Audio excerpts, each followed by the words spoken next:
नमस्कार स्टूडेंट्स। आज मैं फिर ट्रिग्नोमेट्री के 0 से लेके 180 तक की टेबल कैसे बनाएं उस पार्ट 2 को लेकर आ चुका हूँ, क्योंकि मैंने आप लोगों को पार्ट 1 में 0 से लेकर 90 तक कोई भी मान याद नहीं है तो टेबल को कैसे बनाया जाए वो बताया था। लेकिन आज मैं बताता हूँ कि 0 से 90 तक आपको बनाना बता दिया है। 0 से लेके 180 तक की टेबल किस प्रकार बनाएं और कितनी आसान है, इससे आसान तरीका कोई हमारे पास नहीं है। इतना आसान तरीका मैं आज आपको बताने वाला हूँ। जैसे कि पार्ट 1 में मैंने आपको बताया था तो कोई भी मान आती है तो हम कैसे 90 तक की टेबल बनाते हैं, तो वही 90 तक की टेबल आज मैंने दोबारा से यहाँ पर लिख दी है और बताऊँगा।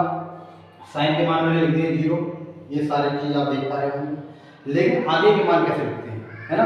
और अगर आप चाहें तो मैं ये वैल्यू कैसे निकालते हैं वो मैं आपको बता दूंगा। और वीडियो के पार्ट 1 में मैंने आपको ये सारी चीज़ बताई थी। अगर आपको समझ में नहीं आई हो तो आप कमेंट करके मुझको इस चीज़ को बता सकते हैं। और मैं आज ये बताऊंगा कि इसमें 90 तक की वैल्यू कैसे निकालते हैं और 90 के बाद जो 180 तक की वैल्यू होती है कैसे निकालते हैं, और बाकी आगे 360 तक की वैल्यू कैसे निकालेंगे वो भी मैं आपको बताऊंगा साथियों जल्दी से जल्दी। तो देखो, जैसे हम यहाँ से वैल्यू निकालना स्टार्ट करते हैं तो कैसे करते हैं, ठीक है। जैसे हमने यहाँ पर 120 लिखा है, 120 का हाफ रिवर्स क्या होगा 60, तो यहाँ पर सबसे पहले वैल्यू लिखेंगे हम 60 की वैल्यू हमारे √3/2, फिर 135 का 135 अंक का जो है, मतलब इसका कहने का मतलब है यहाँ 60 से लेके तक को उल्टा कर देंगे, इसको उल्टे वैल्यू लिखते चले जाएंगे। ये आ जाएगा हमारा 1/√2, फिर ये आ जाएगा 1/2, जो 0 की वैल्यू है वो हो जाएगी हमारी 180 की। 0 की वैल्यू 1 है, सॉरी 0 है तो 0 हो जाएगी 180 की। अगर 30 अंश की वैल्यू 1/2 है तो वो 150 की हो जाएगी। 135 की जो 45 की है वो वैल्यू 135 की हो जाएगी। अब इसमें ये कंडीशन और है वो मैं आपको बताऊंगा, जो वैल्यू लिख रहे हैं उसके साथ साथ, कि इन चीज़ों का बहुत खास ध्यान रखना है, ठीक है। कॉस की वैल्यू सीधी सीधी उल्टे कर देते रहिए, जैसे लिखी है 60 की वैल्यू 1/2 तो 120 की हो जाएगी, 45 की 1/√2 तो 135 की हो जाएगी, 150 की वैल्यू जो 30 की है वो हो जाएगी। यहाँ पर 1 है तो ये 1 हो जाएगा, कुछ नहीं करना, उल्टा करते चले जाना।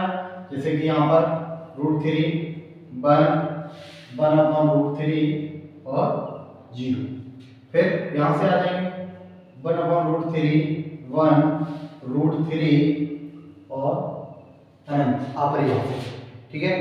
ये 2 √2 2/√3 और 1। अब पूछते होंगे मैं लैंग्वेज कैसे बोलता हूँ, कभी हिंदी में कभी इंग्लिश में बोलता हूँ। कोई बात नहीं, हिंदी इंग्लिश में समझने में बहुत आसानी हो जाती है और आप शायद सभी बच्चे दोनों भाषा अच्छी तरीके से जानते हैं। ये है 2/√3 √2 और अनंत। एक इसमें बहुत बड़ा फैक्ट है, वो क्या है वो मैं आपको बताता हूँ।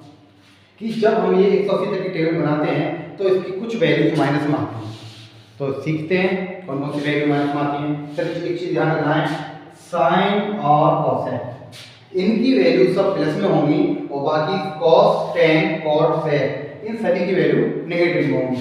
तो प्लस इस बात को ध्यान रखेंगे, साइन की वैल्यू और कोसेक की वैल्यू को छोड़ देंगे, बाकी सभी की वैल्यू के आगे 120 से लेकर 180 तक माइनस लगा देंगे। यहाँ माइनस, यहाँ माइनस और यहाँ माइनस, यहाँ माइनस, यहाँ माइनस, यहाँ माइनस, यहाँ माइनस, यहाँ माइनस, यहाँ माइनस, यहाँ माइनस, माइनस माइनस माइनस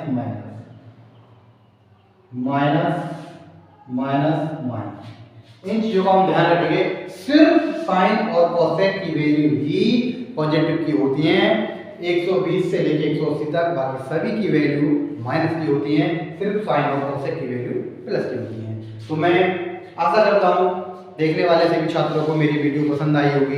अगर मेरी वीडियो पसंद आई हो तो चैनल को सब्सक्राइब करें, वीडियो को लाइक करें, शेयर करें, कमेंट करें और पढ़ने वाले सभी छात्रों को भेज दें।